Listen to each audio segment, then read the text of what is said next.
Hello friends, welcome to Rajesh channel. This is my first video. So என்னோடய first வீடியோவில் உங்கள் எல்லாருக்கும் ஒரு யூஸ்ஃபுல்லான டிப்பை ஷேர் பண்ணணும் அப்படின்னு நினைக்கிறேன். அது என்ன, அது எதுக்கு யூஸ் பண்ணுறது, எப்படி யூஸ் பண்ணுறதுன்னு வாங்க வீடியோக்குள்ளே போய் பார்க்கலாம். ஸோ அது என்னன்னு பார்த்தீங்க அப்படின்னா அதுதான் இந்த ஃப்ளாக்ஸீட். ஸோ இந்த ஃப்ளாக்ஸீட் மேக்ஸிமம் மெம்பர்ஸ்க்கு தெரியும், தமிழில் ஆளி விதைன்னு சொல்லுவாங்க. ஸோ இந்த ஃப்ளாக்ஸீட் சில பேருக்கு தெரியும், டெய்லி ஒவ்வொருத்தர் இன்டேக் எடுத்துகிட்ருப்பாங்க. சில பேருக்கு அது என்னன்னே தெரியாது, சில பேருக்கு அது என்னென்னு தெரியும், பட் எப்படி யூஸ் பண்ணுறதுன்னு தெரியாது. ஸோ இவங்க எல்லாருக்குமே, உங்கள் எல்லாருக்கும் இது ஒரு யூஸ்ஃபுல்லான டிப்பாக இருக்கும் அப்படின்னு நான் நம்புகிறேன்.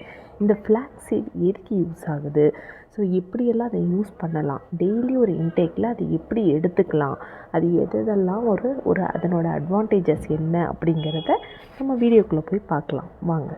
ஸோ இந்த ஃப்ளாக்ஸீட் பார்த்தீங்க அப்படின்னா எல்லா டிபார்ட்மெண்ட் ஸ்டோர்லேயும் அவைலபிளாக இருக்கும். தென் சீப் அண்ட் பெஸ்ட்டும் கூட. 1 kg 180 rupees தான். இப்போ என் கையில் இருக்கிறத பார்த்தீங்க அப்படின்னா வெறும் 250 கிராம் 45 rupees தான். ஸோ இதுவே நமக்கு நிறைய நாள் வரும்.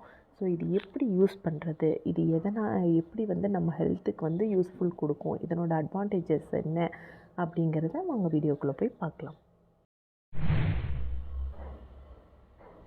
இந்த ஃப்ளாக்ஸீட் பார்த்திங்க அப்படின்னா நமக்கு வெயிட் லாஸ்க்கு ரொம்ப யூஸ்ஃபுல்லாக இருக்கும். வெயிட் ரெடியூஸ் பண்ணுறதுக்கு, பேட் கொலஸ்ட்ரால், நம்ம உடம்புல இருக்க பேட் கொலஸ்ட்ரால் எல்லாத்தையுமே ரெடியூஸ் பண்ணும். தென் டயபெட்டிஸ் இருக்கவங்களுக்கு இது எல்லாமே டயபெட்டிக்கை கண்ட்ரோலில் வைக்கும். கான்ஸ்டிபேஷன் ப்ராப்ளம் இருக்கவங்களுக்கு கான்ஸ்டிபேஷன் ரெடியூஸ் பண்ணும். இப்போ பார்த்திங்க அப்படின்னா நான் ஒரு இரும்பு கடாயை அடுப்பில் வச்சுருக்கேன். ஸோ அதில் ஃப்ளாக்ஸீட்ஸ் எல்லாத்தையுமே நம்ம போட்டுட்டு நம்ம இப்போ ஃப்ளேமை ஆன் பண்ணிக்கலாம். பட் ஃப்ளேம் லோ ஃப்ளேமில் தான் இருக்கணும், ஹை ஃப்ளேமில் வைக்கக்கூடாது.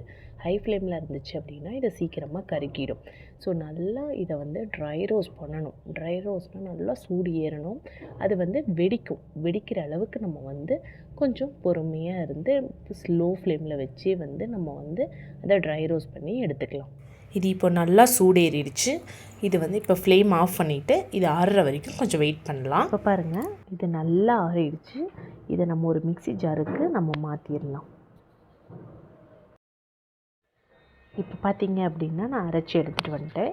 பாருங்கள், இந்த அளவுக்கு அரைச்சி எடுத்தால் போதும். ரொம்ப ரொம்ப நைஸாக இருக்கக்கூடாது, ஓரளவுக்கு குறன்னு இருந்துட்டால் கூட போதும். பட் இந்த அளவுக்கு நல்லா அரைச்சி எடுத்துகிட்டு அதை ஒரு ஏர்டைட் பாக்ஸில் நல்லா டைட் பண்ணி க்ளோஸ் பண்ணி வச்சுக்கோங்க.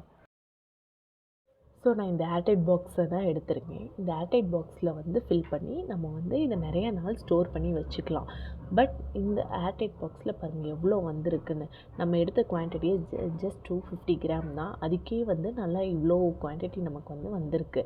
ஸோ இதை நம்ம டெய்லி சப்பாத்தி சுடும்போதோ இல்லைன்னா தோசை சுடும்போதோ அதனோட மாவோடு கலந்து நம்ம பிசைஞ்சு நம்ம சப்பாத்தியாக செஞ்சு சாப்பிட்லாம். தென் தோசையாக கூட ஊற்றி சாப்பிட்டுக்கலாம்.